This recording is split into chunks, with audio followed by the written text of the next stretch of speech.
అప్పుడే పెరుమాక క్షేత్రానికి కూడా స్వామిజీ వారు వచ్చారు.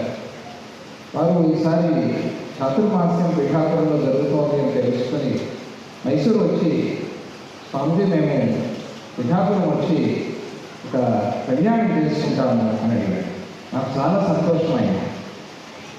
దత్తుడే ఇక్కడికి రప్పించి శ్రీపాద శ్రీవల్లభ స్వామి క్షేత్రంలో ఎప్పుడు మనం చాతుర్మాస్యంలో 2 సార్లు వెంకటేశ్వర కళ్యాణం చేసుకోవాలి. ఇది మొదటిసారి 2 సార్లు వెంకటేశ్వర కళ్యాణం జరిగింది. ఒకసారి మన ఆస్థాన విద్వాంసులు మైసూరు ఆశ్రమం నుంచి మాధవాచార్య గారు, శ్రీహరి వారు వచ్చి ఇక్కడ కార్యక్రమం చేయించారు. మళ్ళీ మధ్య శ్రావణ మాసం జరిగింది. ఇక ఈరోజు ఈ అనంత పద్మనాభ స్వామి వ్రతం రోజు. ఇప్పుడే రథోత్సవం అయింది, తెప్పోత్సవం అయింది, ఇక డోలోత్సవం చేసుకోబోతున్నాం మనం. ఈరోజు ఆ కళ్యాణం నిజంగా అందరూ పండుగగా అలా చాలా బాధపడుతున్నారు. మరి చాతుర్మాస్యం అయిపోయి వెళ్ళిపోతున్నారు. ఆ బాధ అంతా తీరిపోయింది. హాయిగా ఆనందంగా స్వామిని చూసి మనస్సులో నింపుకుని నవ్వుతూ ఉండండి, సంతోషంగా ఉండండి. ఇది ఏది ఎప్పుడు అంతం కాదు. ఇది రేపు జరగబోయే పుష్కర కుంభాభిషేకానికి ఆది అట్లా అనుకోండి. శివాలయ నిర్మాణం అవుతోంది, 24 సంవత్సరాలు అయ్యాయి. కాబట్టి పుష్కర కుంభాభిషేకం కూడా మనం చేసుకోవాలి. ప్రతి 12 సంవత్సరాలకి పుష్కరం మనం చేసుకుంటాం. అలా రేపు ఫిబ్రవరిలో రాబోయే మంచి కార్యక్రమం అంటే పూజ్య గురుదేవులు వచ్చి పుష్కర కుంభాభిషేకం జరిపించబోతూ ఉన్నారు. ఇక ఆ కార్యక్రమానికి మీరంతా సిద్ధం కావాలి. మీరు సిద్ధం కావాలంటే నేను బయలుదేరాలి కదా, లేకపోతే నేనంటే మీరు ఏర్పాట్లని ఎట్లా చేసుకుంటారు. అందువల్ల వెళ్ళుట వచ్చుట కొరకే అని గుర్తుపెట్టుకోవాలి. అక్కడికి వెళ్ళలేదు. సింహోల్లంఘనం అనేది చేయాలి. ఇక్కడ చాతుర్మాస్యం అయిన తర్వాత సింహోల్లంఘనం ఈ రోజు కాంపౌండ్ కూడా దాటలేదు. ఈరోజు మాత్రం గోవుల కోసం మాత్రమే వెళ్ళలేదు. అది కూడా మన ఆశ్రమ స్థలమే. గోవుల్ని చూడాలి కాబట్టి అక్కడికి వెళ్ళొచ్చాను. ఆ గోశాలలో ఇంకా కొన్ని పనులు అవ్వాల్సి ఉంది. గోవిందు వెంకటేశ్వర స్వామికి పేరేమిటి? గోవిందా. గోవులంటే వేదం అంటే స్వామికి అన్నదానం అంటే చాలా ఇష్టం. ఆ గోశాలలో కొన్ని పనులు అవ్వాలి.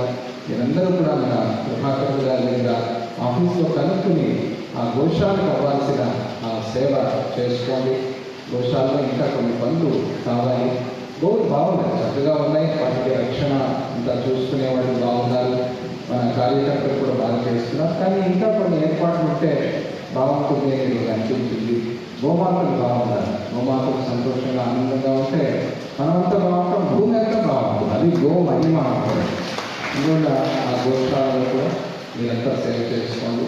ఇప్పుడే మన బాలాజీ గారు అడిగారు, ప్రతి సంవత్సరం ఎక్కడ చాతుర్మాస్యమైనా కూడా మేము వచ్చి కళ్యాణం చేయాలి అని.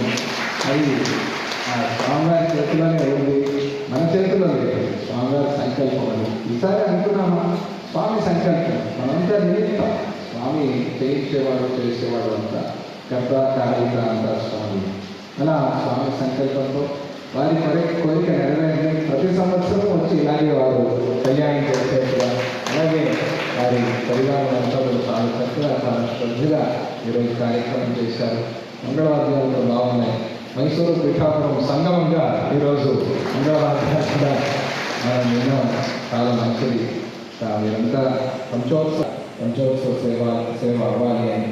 రేపు గ్రహణం ఉంది కాబట్టి కొద్దిగా ముందే అన్నీ పూర్తి చేసుకుంటారు. ఇక వచ్చే పూర్ణిమ నుంచి అవన్నీ కనుక్కుని ఆ పంచోత్సవ సేవలో మీరందరూ పాల్పంచుకోండి. ఇక ఇంత అద్భుతంగా ఈ కళ్యాణం చేయించిన వారికి మనం దత్తపీఠ ప్రసాదం ఇచ్చుకోవాలి. ఆ కార్యక్రమం తర్వాత మనం పై కార్యక్రమానికి వెళ్దాం.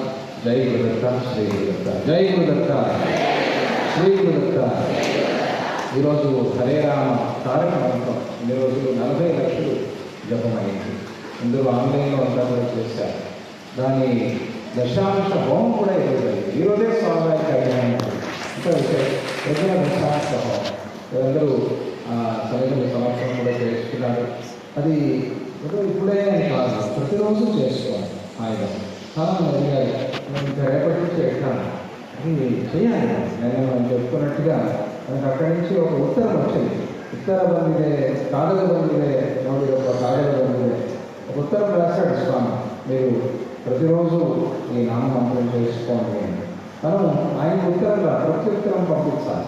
అక్కడి నుంచి మెసేజ్ వచ్చింది అంటే మనం రిప్లై చేయాలి. ఎట్లా రిప్లై చేస్తాం? భగవంతుడు మనకి పంపించిన